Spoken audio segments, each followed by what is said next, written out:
the Suzanne Golas Spirit of Water Award.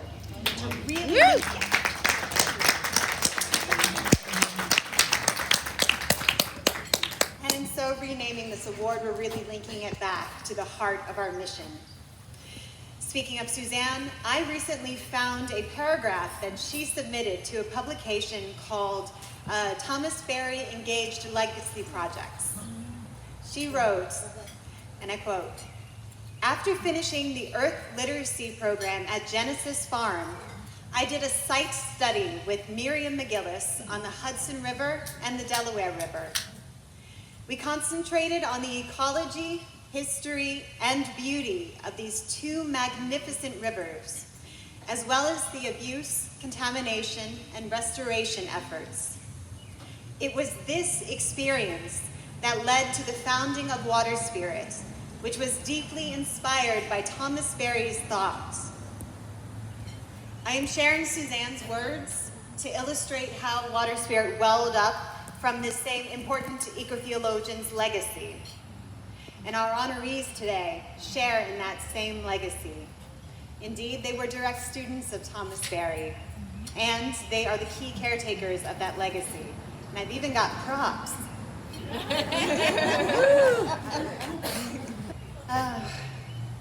It is my absolute pleasure to announce that the 2023 Suzanne Golas Spirit of Water Award has been awarded to Drs. Mary Evelyn Tucker and John Grimm.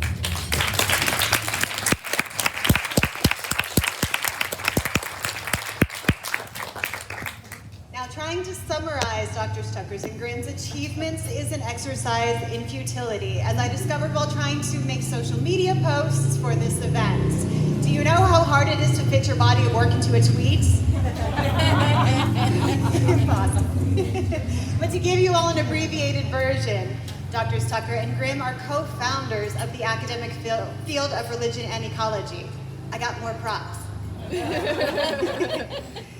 Considered such since the late 1990s, when they organized a watershed series on world religions and ecology at Harvard. That one I don't have, but this one's pretty close. During their prestigious academic careers that spanned over 50 years, they served as senior lecturers and research scholars at the Yale School of the Environment, Yale Divinity School, and Yale Department of Religious Studies. They have published widely on these topics, and their knowledge spans many different faith traditions. They co-founded the Yale Forum on Religion and Ecology, an important hub for resource sharing. And they have just retired from their positions at Yale, but will retain connections with the forum. Now I'm looking, I'm hoping that I've got all the details right. And not retirement, refirement. The forum is now housed under the new Yale Center for Environmental Justice. We're excited to see what happens in the future. And finally, it is a particular pleasure for me to present Mary Evelyn and John with this award today because of how important they have been to me personally. I had the privilege of taking their classes in my first semester at Yale Divinity School, and I've received the benefit of their guidance and support ever since. They were the people who first introduced me to the work of Thomas Berry, to Laudato Si, to Tiokasin Ghost Horse, and Robin Wall Kimmerer, and Tink Tinker, and so many more. And the kind of care, enthusiasm, and support they gave me, I know it gets extended to all of their students. They are truly phenomenal mentors, and their capacity for care and dedication is remarkable. Thankfully, their courses are online now, so many people will get to benefit from their years of study. But I will be forever grateful to have known you and studied with you personally. And plus, it was a job listing on the forum's website that brought me to Waterspirit. So in many ways, you two have changed the course of my life, and I thank you for it. And now I would like to welcome Drs. Tucker and Grimm up to the podium to receive their award, share a few remarks with us, and follow it up with some Q&A.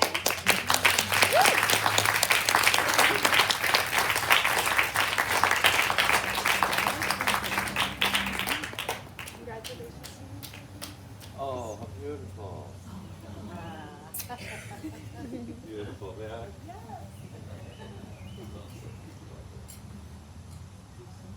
And over the top, I hope it's true, I'm not sure, because, you know, we're in the lineage of some incredible people. And some of them are sitting here, who are the Sisters of St. Joseph of Peace. And I want to give a big shout out and to orders who have people like Suzanne Golas, and give her our dearest, dearest thoughts, blessings, prayers, and thanks. You know, to start something like this 25 years ago was not easy, right? As was noted by Kate in her wonderful introduction. And I think that the religious orders of nuns have been for us the places where Thomas Berry's work has been most deeply appreciated. It's like a chalice. They take the suffering of our time. They get this eco-spirituality. It's all over the website of Waterspirit. This is an ecological spiritual project. And as Anne just said, you know, we can do environmental work, but when the spiritual is left out, something in us is left out. And that's what's unique about Waterspirit, isn't it? So let's give another round of applause for this audit. So the other person we want to give, of course, a big shout out to, and we're so proud of her, is Blair Nelson. You know, to pick up that legacy, and for the last 4 years, to bring it forward with all the programs, the educational outreach, the advocacy, the rituals, the deepening of this spiritual vision, it's tremendous. And, you know, we all mature in a community like this, and you have helped nurture the next generation. And this is exactly what is needed now. So, a huge round of applause and gratitude to Blair.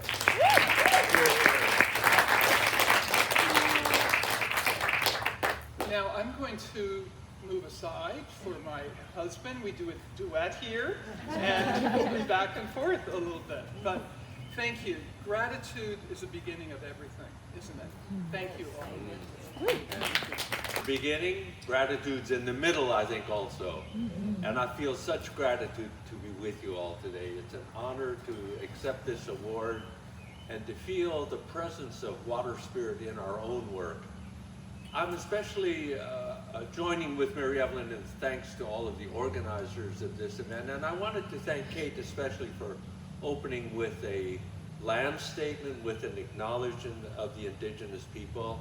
I do work with people along the northern tier of states, especially Anishinaabe people in the Great Lakes and Crow people in the middle of Montana and Okanagan people in Washington State.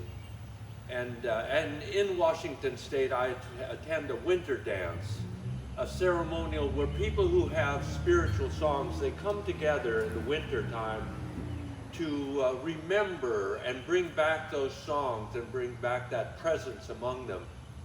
And one of those singers, Anne Mary Sampson, was someone who I had a special exchange with.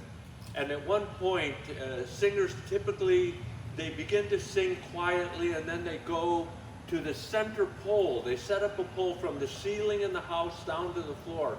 It's the world. It's this cosmos that we all go around. And the singers sing quietly and go to the pole. They take hold of it and they speak to the people. And Anne Mary Sampson was an accomplished speaker. Kate, her voice when she was at the podium here reminded me of Mary Ann. And one of her remarks stays with me all these years. It was a time, a very troubling time on the reservation that had been serious tragedies, and it was as if the people didn't know which way to turn. And at one point then, Anne Mary Sampson, speaking to her people, she says, sometimes it's so challenging. The times we're in now, aren't they? They're so challenging. We don't know which way to step. But Anne Mary said, no matter which way we always step on Mother Earth. And she always lifts us up.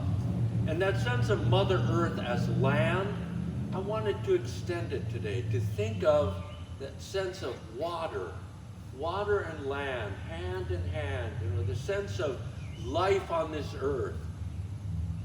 We're in a special form of that life. We honor ourselves quite often, we humans. And I'm reminded at an event like this of the religions of the world when they think about the human and how they understand the human and these special ways. Well, in the traditions of South Asia, for example, the sense of the great person, the Mahapurusha, humans as the great person. But I'm also reminded, say, in Job, where there's this wonderful question, who is the human, that we are mindful of the human?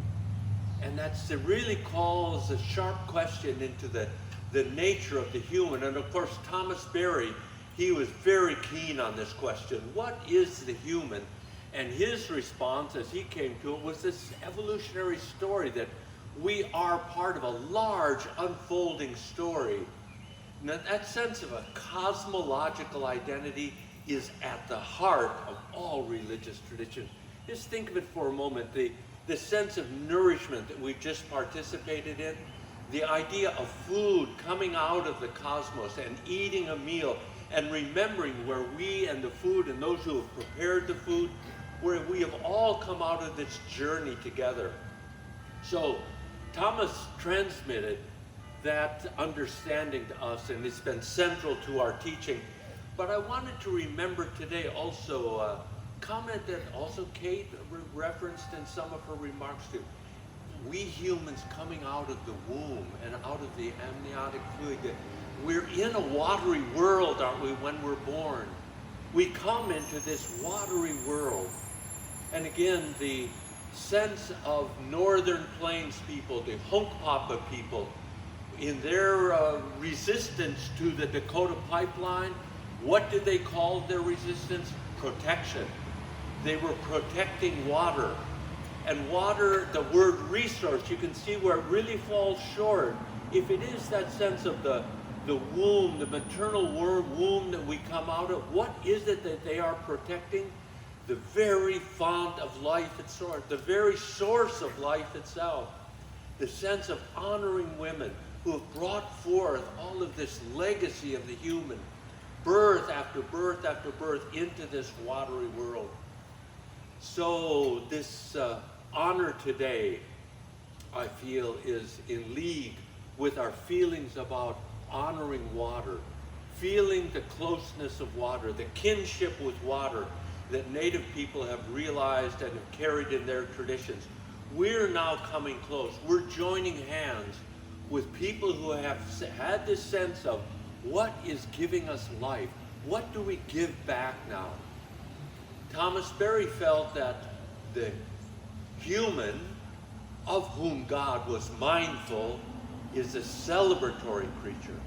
That we come out of the watery womb, we reflect upon our journey with this universe that T has celebrated so lovely in his art, and we come with friendship today when we met T. The sense of celebrating together. What are we doing today? We are involved in the dance of water, the water spirit. Even as we stand on the land, we breathe in this watery world. We feel it these days. The sense of our going forward into a world with unsurety, but we have this mothering presence, nurturing presence of the water spirit with us. Thank you so much for having us today. It's so good to be with you.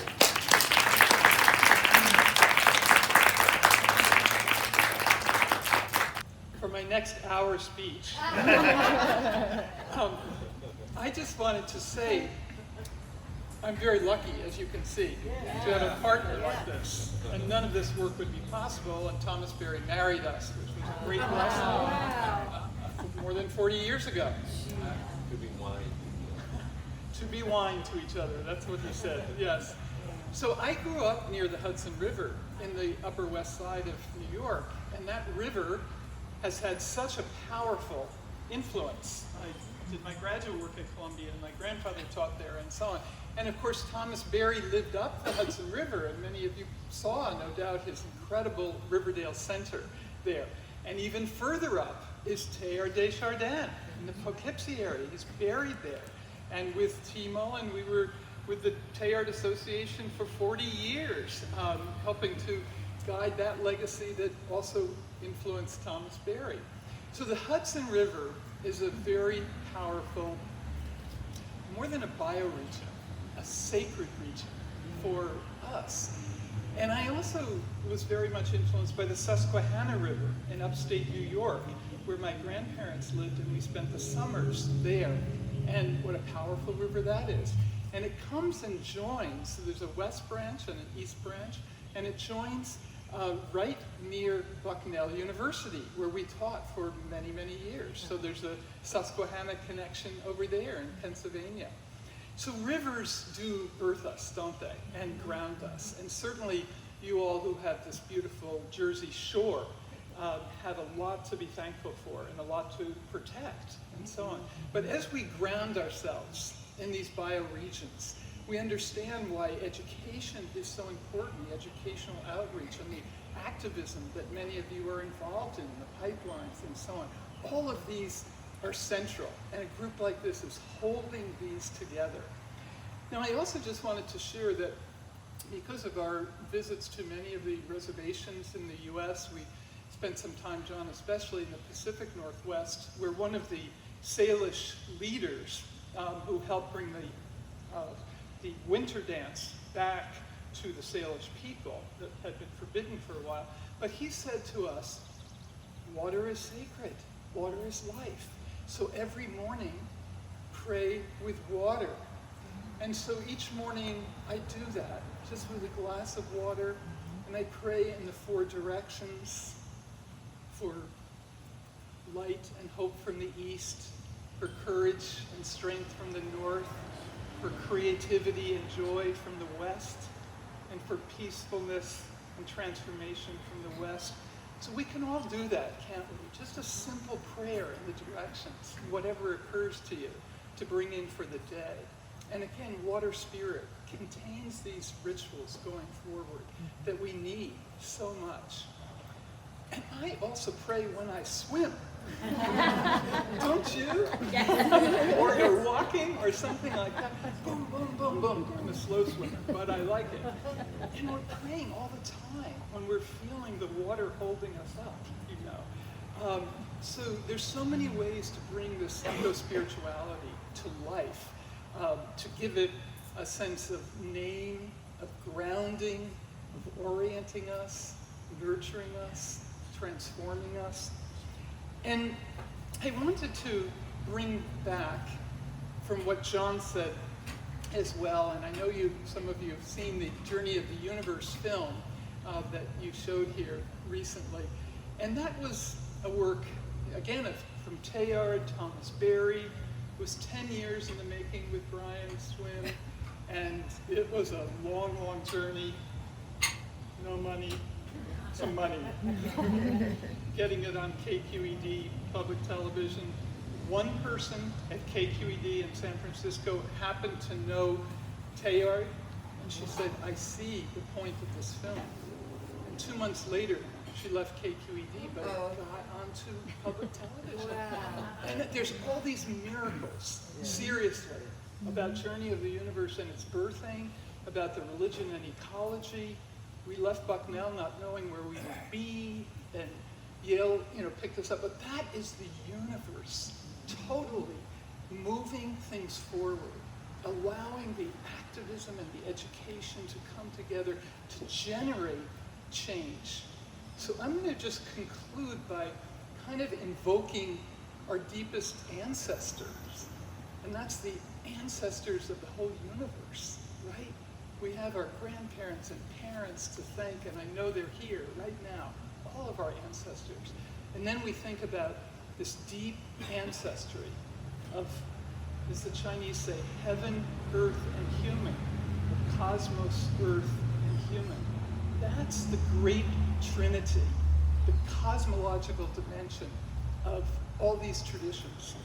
So I rarely do this, read something from my phone, but I just wanted to share these thoughts about the universe, and also a truly extraordinary poem by a New Jersey poet, and her name is Catherine DeVink.